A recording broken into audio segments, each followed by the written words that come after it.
And Samuel said unto the people, it is the Lord that advanced Moses and Aaron, and that brought your fathers up out of the land of Egypt. So you're going to sit down, but before you do that, I want you to go to 4 people. How many people? Please obey this word. 4 people. Give them knuckle. If you can give them a hug or not high five. How many is that? Good. Tell them, advance. If you are giving them knuckle, give them knuckle and say what? Advance. Come on. If you are embrace them and say what? Advance. Come on. Do that for me. 4 people. Advance. Come on. Give it to me. Advance.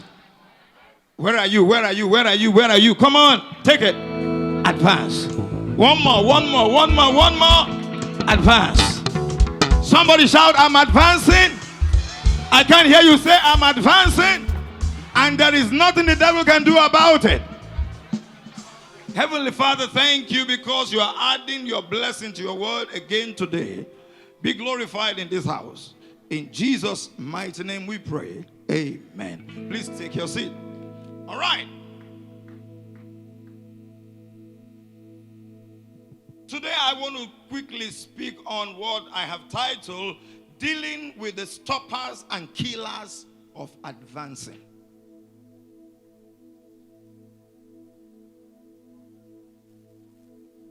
Dealing with the stoppers and killers of advancing. It is God's will that we advance. To advance means to move forward, to make progress, to appreciate. Advance means to improve, to develop.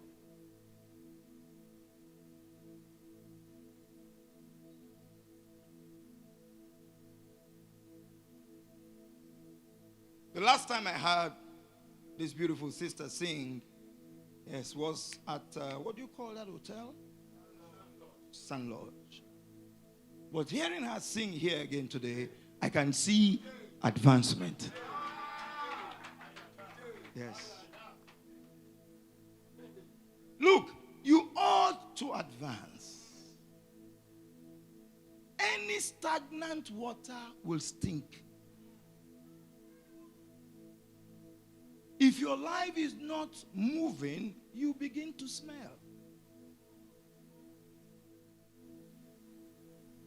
And people who should not talk to you will talk to you.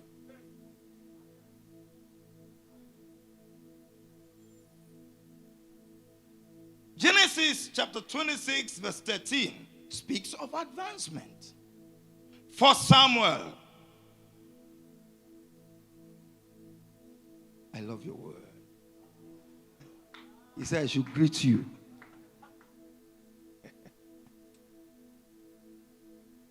For Samuel, chapter 2, verse 26, speaks of advancement.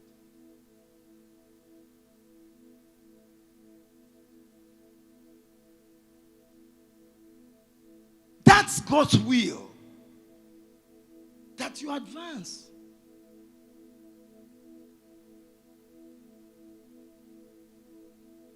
Whether it is in ministry, in your personal growth, in your relationships, advance. In your finances, advance. In your character.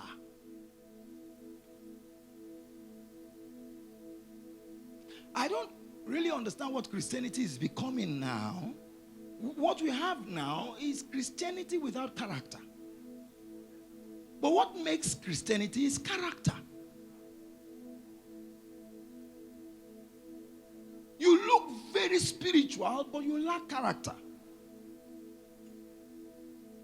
And the child grew. Every child grows.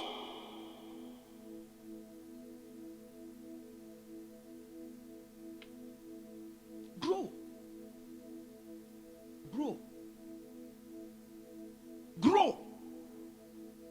grace grow. Let unction, anointing grow.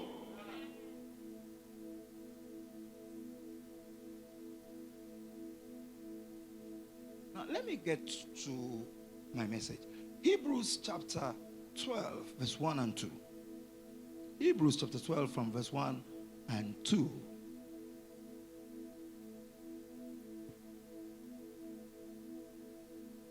Hebrews, thank you.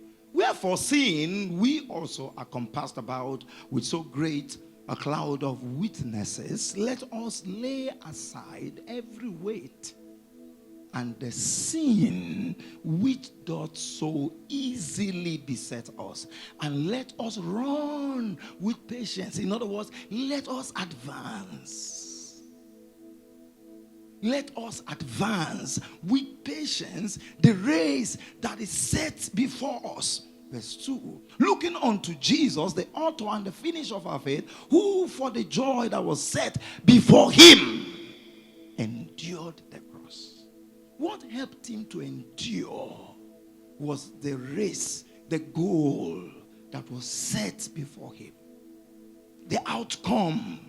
That's what gave him strength to overcome all that came against him.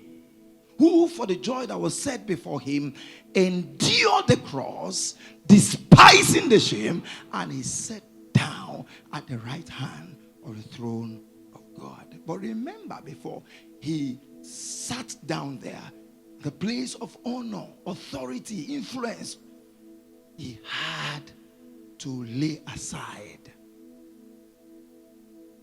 There are things you have to lay aside. Yes, the joy of the Lord is our strength. But please, please, there are things that saps your strength,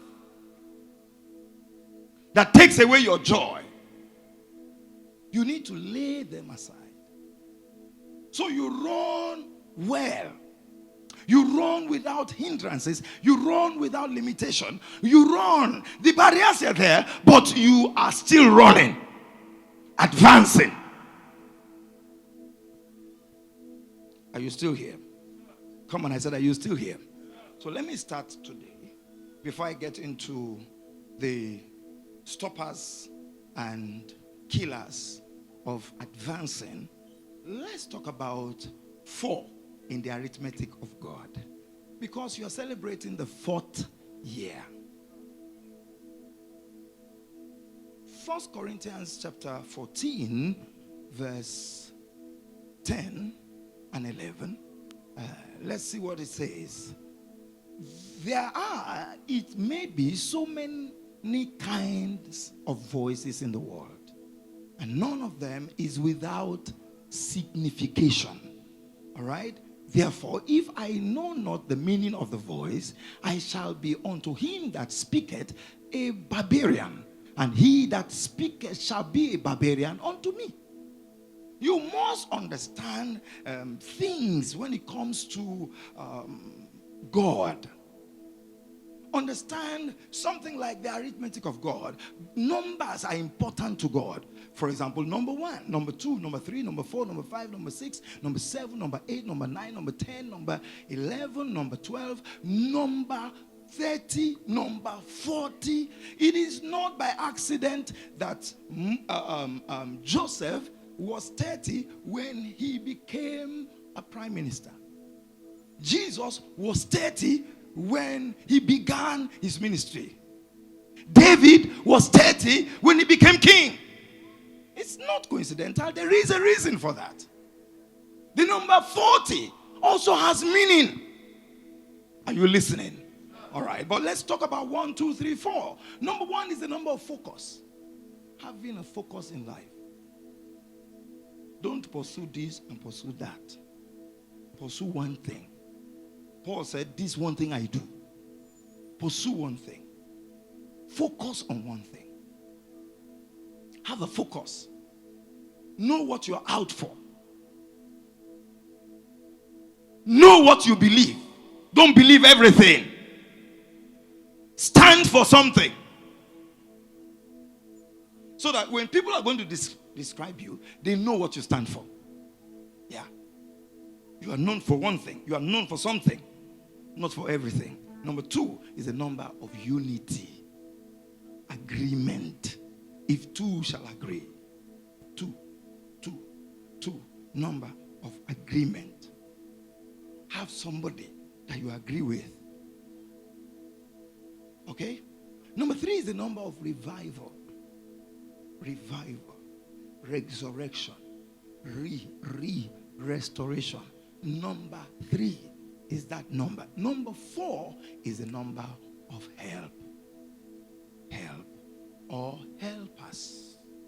So I'm trusting God for the radiant place, that in this coming year, that you start from tomorrow, you will not lack helpers.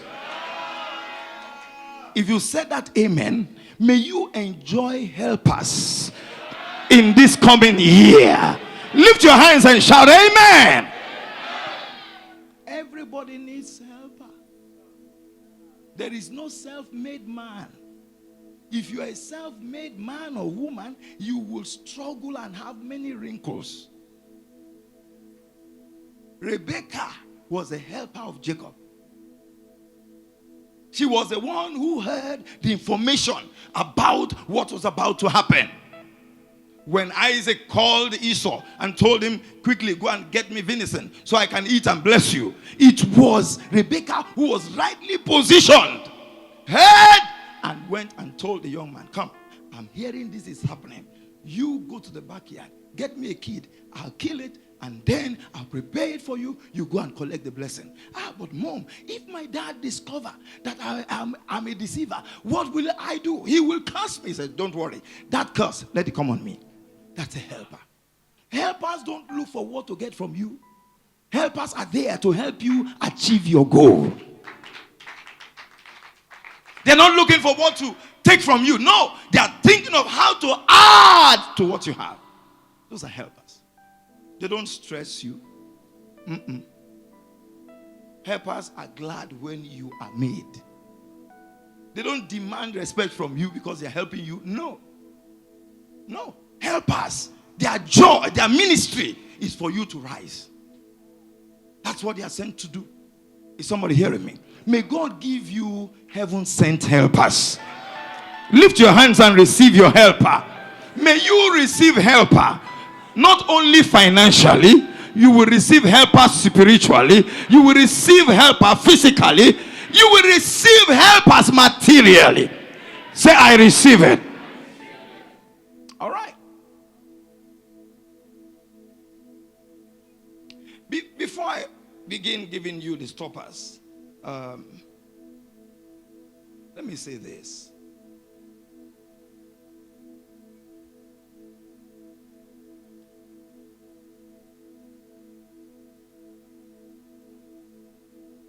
You are not here by accident.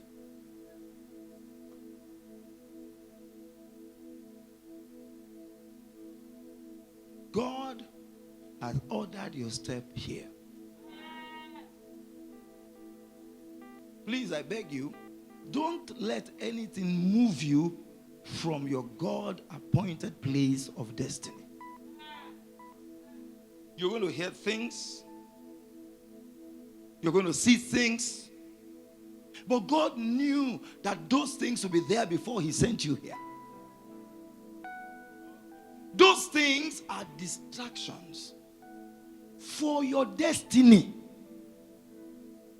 There's a reason why God sent you here. Don't let anything move you. Am I talking to you?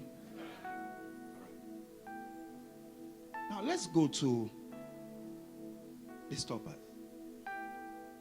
All right? And killers. Nehemiah chapter 4.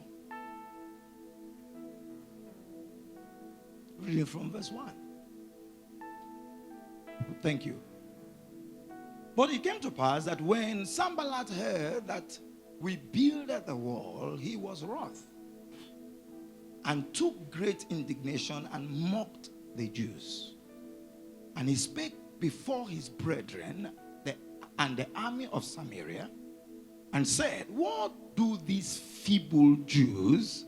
Will they fortify themselves Somebody say, we will. I can't hear you. Say, we will. Yes, because that's the contention. That's the issue. Will they fortify themselves? Will they sacrifice? Say, we will. I can't hear you. Say, we will. Will they make an end in a day? Say, we will. Will they revive the stones out of the heaps of the rubbish? Say, we will. Let's go on. Now, Tobiah, the Ammonite, was by him. And he said, even that which they build, if a fox go up, he shall even break down their stones or the stone wall. Now, all these words were intimidating words to stop the project, to discourage the builders. Hear, O our God, for we are despised, and turn their reproach upon their own head, and give them for a prey in the land of captivity. And cover not their iniquity, and let not their sin be blotted out from before thee. For they have provoked thee to anger before the builders. So built we the wall, and all the wall was joined together unto the half thereof, for the people had a mind to work. They had a mind to work. But it came to pass that when Sanballat and Tobiah and the Arabians and the Ammonites and the Ashdodites heard that the walls of Jerusalem were made up and that the bridges began to be stopped, that they were very wroth. That is, in spite of all they said, all they did, God was still moving. I pray in this house that in spite of whatever storm, whatever will come, or whatever is right now, God will still be moving. And you know, this goes beyond the church, even in your house, in your home, in your business. And conspired all of them together to come and to fight against Jerusalem and to hinder it. That was the intention. To hinder it. To stop it. You have no idea what is going on behind the curtain. But there is a God in heaven. Come on, I said there is a God in heaven. Somebody shout, there is a God in heaven who has my back, who is watching over me. Yeah, there is a God in heaven. He says, nevertheless, we made our prayer unto our God and set a watch against them day and night because of them. Listen, everything Nehemiah did was intentional in order to preserve, protect what God wanted to do. Every time you are around people who are out to damage where God has lifted you or wants to lift you, you are joking with your destiny. Somebody told me this. He says, you don't allow someone to urinate where you drink from.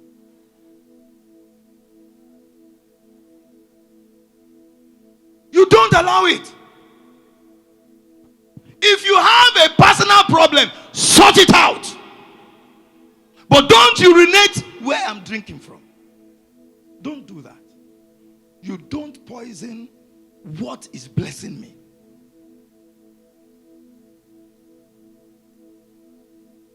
Listen to me. Before Moses was born, God had told Abraham what will happen in Egypt. How it will happen. So Moses' birth was not a mistake. The action and attitude of the mother of Moses was not done by any man or even herself. It was God inspiring her because of the program he had. Nothing happens by accident. Are you still here? All right. So what are the stoppers? What are the things that tries to hinder your advancement? Number one, arrival mentality. When you think you have arrived, when you assume that you have reached the peak, then there will be no more progress in your life. Arrival what? Mentality. Deuteronomy chapter 1, verse 1 to 6. You see God telling the children of Israel, hey, you have dwelt on this mount for too long. Move. Deuteronomy chapter 2, from verse 1 to 6, God comes back again. Hey, you have circled this place for too long. Is somebody hearing me at all? You must never have arrival mentality. When you think you have reached, you have not reached anywhere. God gives these things measure by measure. Small, small.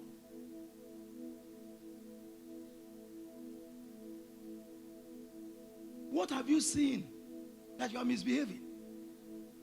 When there is still much. The more you humble yourself, the more he lifts you up. That's why he said, humble yourself and I will add more grace. So humble yourself. You have not seen anything. What have you seen? Imagine if you were at, what do you call that place? Where you did your first year celebration. Yes. If you were there and then you begin to have arrival mentality, we have arrived. Will you be here? You will not be here. Please hear me well. After this place, there is a bigger place. There is a better place. Is somebody hearing me?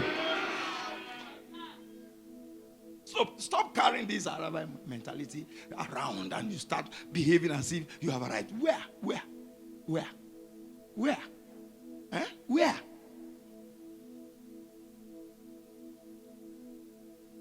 You don't even have a bicycle. See how you're behaving. And now God gives you a car. And then you now have a Toyota. And then you are misbehaving. Toyota. For God's sake. You don't even have a Benz. And you are misbehaving. So if God gives you a Benz, what will you do? Even when you have a Benz, let me ask you, what kind of Benz is it? It's in classes. It's in levels. Let's even say you have the highest level. Is that all? No. What about when you get Lamborghini? What will you do then? Look at your neighbor for me and say, be careful. Say to that neighbor, you have not arrived yet. Yes. Be careful. Be careful. Number two. Killers of advancing. Discouragement. In Genesis 11, 27 to 32, you find the story of a man called Terah. Terah was the father of Abraham. And God had spoken to Terah to go to Canaan. So Terah had 3 sons. One was called Haran, the other was Abraham, and then Nahor. And something happened. Haran had a son he named Lot. And just after that, he died. What killed him, we don't know. But I can trace the story of Haran from the life of his son. You know, people can trace you through your children. Stop beating your children and stop telling your children, you are very stubborn, you are this, you are that. Hey, let me tell you something. That child is a reflection of you.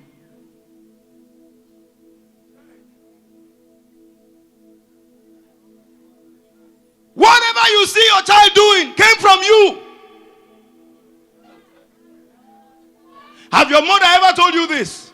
When you're trying to discipline your child and you're trying to deal with the child, and then your mother says, leave him alone. That is how you were when you were young.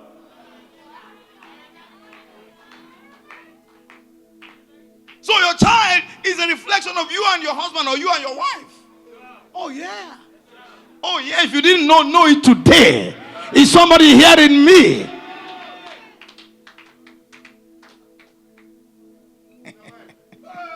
We had these people, they finished their women's convention today. So we invited some people who came around from Uganda. And these Ugandan people, there's this prophetess who came, right? So she came with about 18, I think 19 of her team, singers, and some pastors and some security. Now, when the singers were singing, wow, they were singing so calmly, and their song was penetrating, and I loved it. So I called our choir leader and some members of the choir, their executive. I said, come, don't you people see this? They said, yeah, we saw. I said, but you know what? All the songs they sang, there's nothing new. It's not even from what you're singing. But, you know, their calmness, their approach, can't you just imbibe that and put it into what you have, and you become better than them? They said, we don't have a problem with that. But you see, if you say their calmness and the way they presented their songs, we are only reflecting our Father. Our Father is not calm. You see, our Father likes it hot, hot. So we too, we are hot, hot. We are just like our Father. I never said anything again. Understand that you are a reflection of where you came out from. Oh, yes.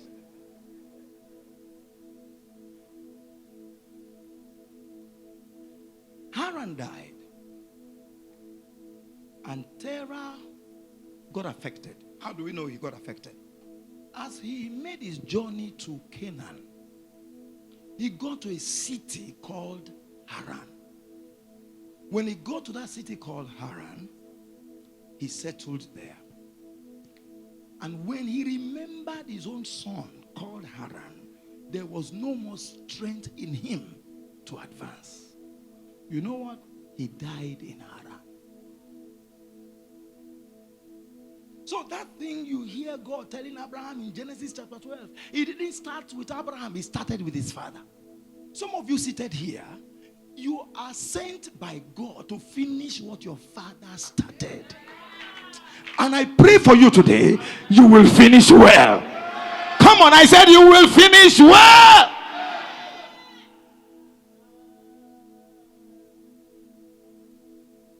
Discouragement affected Terah, and he could not advance. Please, refuse to be discouraged.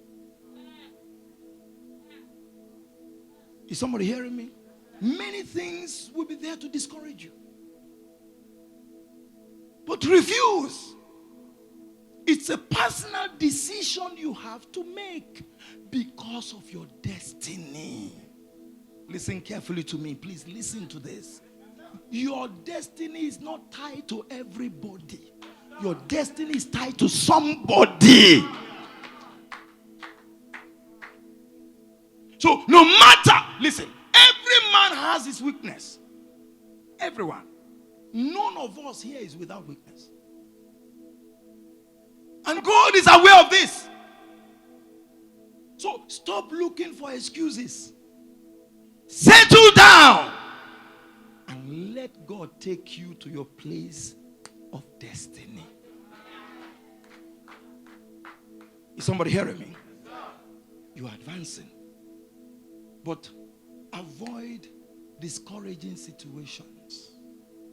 Avoid them. They will come. And they are on a mission. But not you. Is somebody hearing me? Come on, I said, is somebody hearing me? Not you. Refuse to be discouraged. Refused.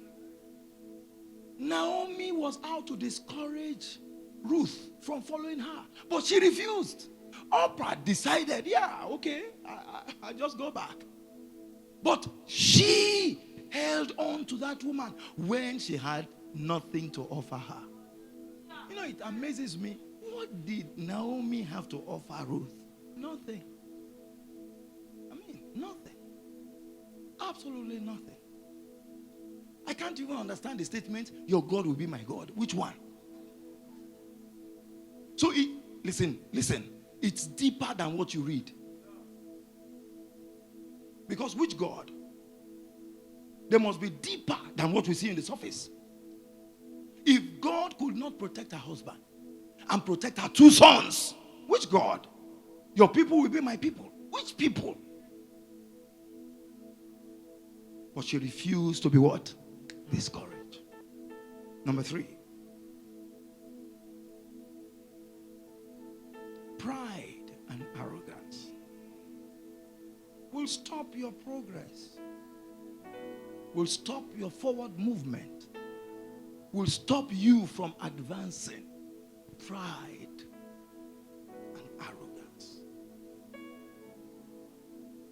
Write this down. 2 Chronicles chapter 26, verse 1 to 5, verse 15 to 19. Pride and arrogance. Number 4, inferiority complex.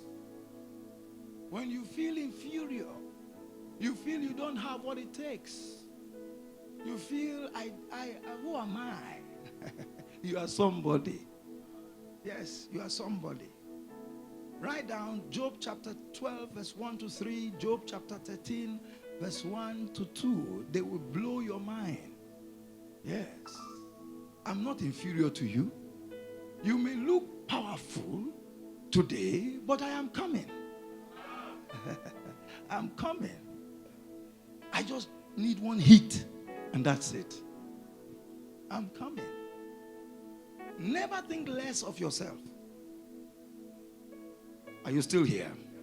And then number 5, another thing that will stop you from advancing. It's not within. The things I've mentioned so far are within, but this one is without. From outside, it is called curses. When you carry a curse, something that came with you from the house you are from. Don't let anybody deceive you by giving you half gospel. The gospel is complete. Yeah. That's why we have the old and the new covenant. Curses exist. Let's not take it too far. Curses are like what Jesus said in John chapter 3. He says, the wind bloweth where it listed. You see the effect, but you don't see it. Am I talking? Yeah, you can't catch the wind, but you can feel the effect of the wind. Curses are the same. You can't catch a curse, but you can see the effect of curses. You may be anointed, but yet curses can be manifesting around you. Go and ask Abiathar. He will tell you. A good man, but yet he suffered the effect of curses.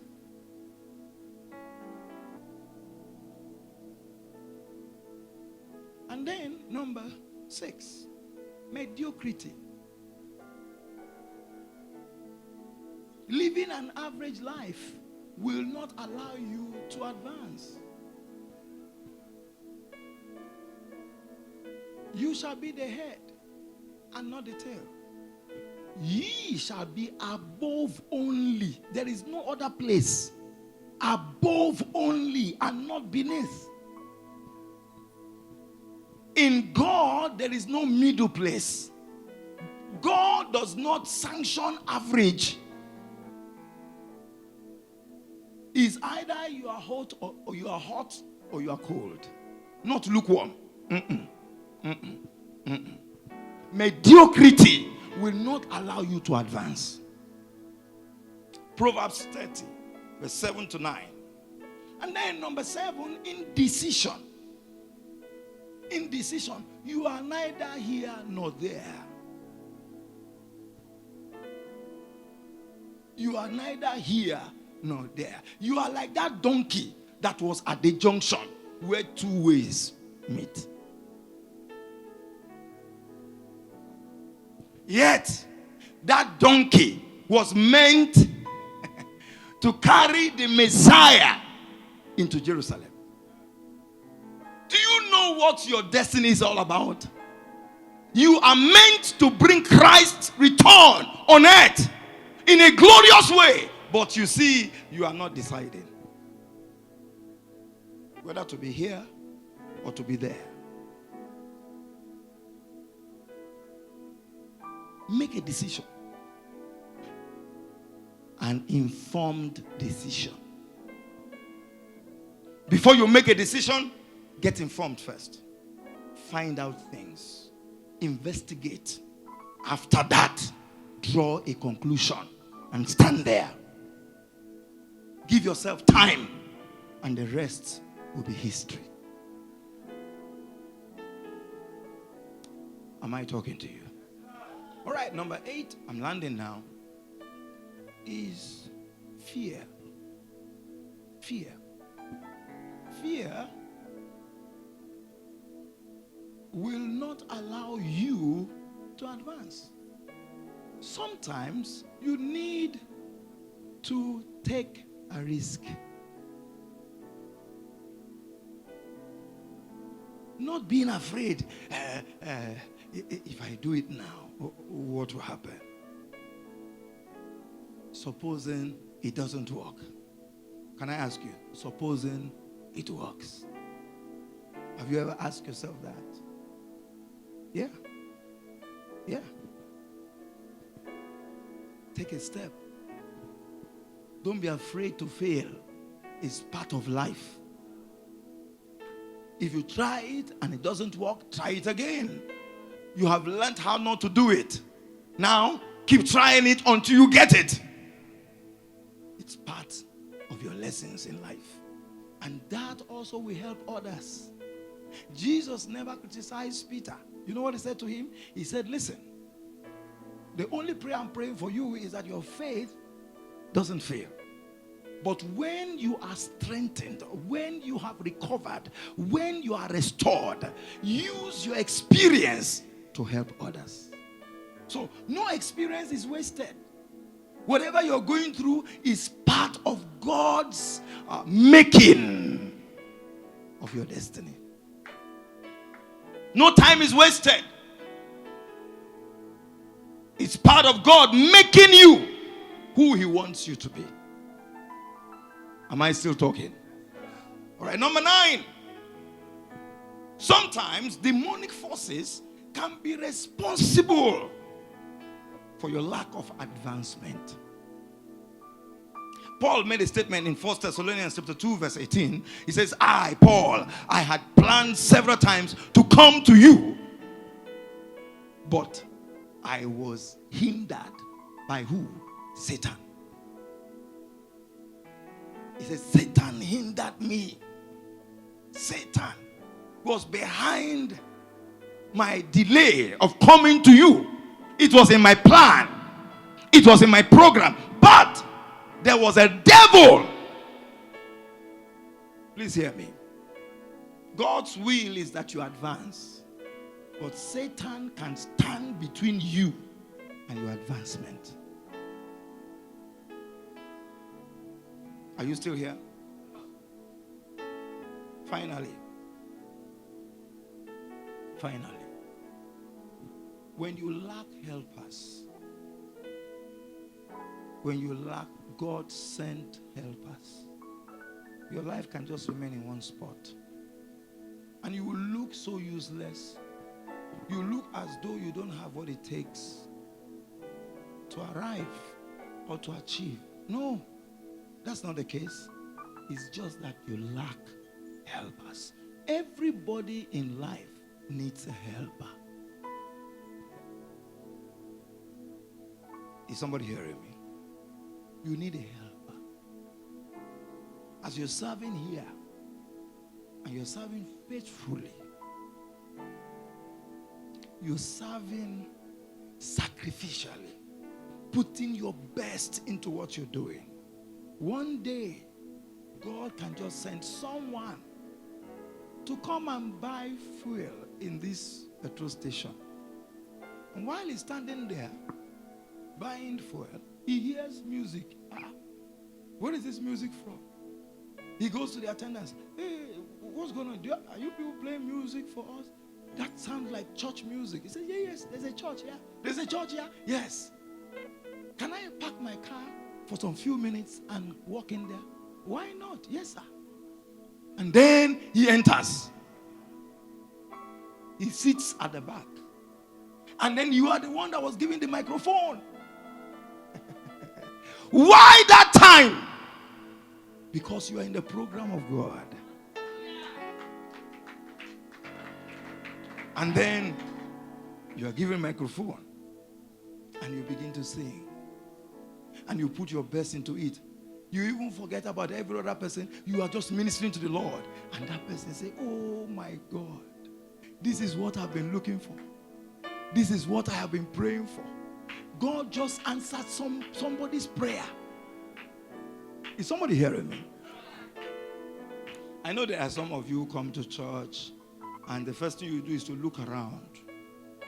You scan everybody. And when you scan, you say, no, what I'm looking for is not here. Look, if you stay where God has planted you, what you are looking for will meet you where God has planted you. Did you hear what Isaac asked Jacob? He says, my son, how is it that you have brought it so soon? And Jacob replied the father. He says, your God brought it to me. I didn't go looking for it. I was just at the back side of the house when God moved my mom, who spoke to me and told me what to do. I did everything, and now I am receiving the blessing. What others were laboring for, he got it just by being where God had placed him. Can I end by saying this to you? Stop looking for things. Stay where God has planted you, and what you are looking for will find you there. Stand to your feet, I'm done. Lift your hands, everybody. Lift your hands. God is faithful. God is able to do exceedingly abundantly above what you ask or you can imagine. Can you lift your hands? What I know is that this year you must advance. Nothing is going to stop you. The only person who can stop you is you.